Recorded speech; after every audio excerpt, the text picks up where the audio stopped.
हमारे वेद शास्त्र कहते हैं कि हर प्राणी को अपने कर्मों का फल भोगना ही पड़ता है, फिर उसके लिए चाहे जन्म पर जन्म ही क्यों न लेने पड़े। परंतु कुछ लोगों का ये मानना है, अगर अपने किए हुए कर्मों का फल ही भोगना है तो फिर पूजा पाठ किस लिए, फिर हम भगवान को क्यों माने। इसी से संबंधित मैं आपको एक छोटी सी कहानी सुनाने जा रहा हूँ। उम्मीद है आपको जरूर पसंद आएगी। बहुत पहले की बात है, किसी गांव में एक धार्मिक पुरुष रहा करता था, जिसके आध्यात्मिक ज्ञान, घोर तप और धर्म के चर्चे चारों ओर थे।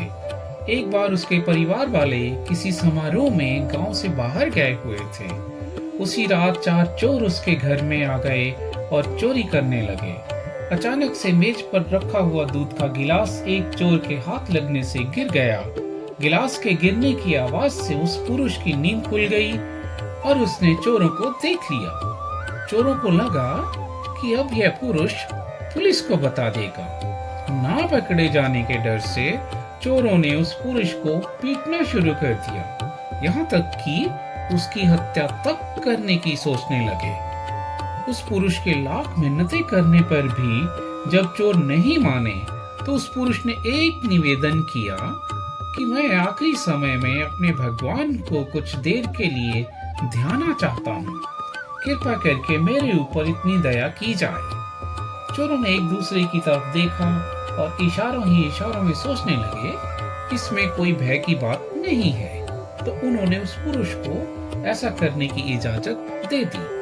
कुछ समय बाद जब पुरुष भगवान का ध्यान लगाकर उठा, तो उसके चेहरे पर अत्यधिक तेज और निडरता थी। उसने कहा, अब आप मेरी हत्या कर सकते हैं। चोरों को बहुत आश्चर्य हुआ, तो उन्होंने उस पुरुष से इतनी प्रसन्नता और निडरता का कारण पूछ ही लिया।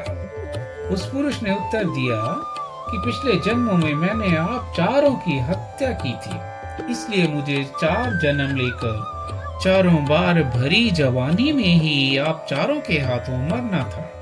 परंतु मेरे प्रभु ने मेरी इस जन्म की भक्ति से खुश होकर आप चारों को एक जगह एकत्रित करके मेरे 4 जन्मों की सजा एक ही जन्म में तब्दील कर दी। ये सुनकर चोरों की आंखों में पानी आ गया और वह बिना चोरी किए और उस पुरुष को बिना कुछ कहे वहां से चल दिए। तो दोस्तों, ये थी हमारी कर्मों को भोगने की एक छोटी सी कहानी। उम्मीद करता हूँ आपको जरूर पसंद आई होगी। अगर हाँ, तो प्लीज इसे लाइक, शेयर और सब्सक्राइब करना ना भूलें।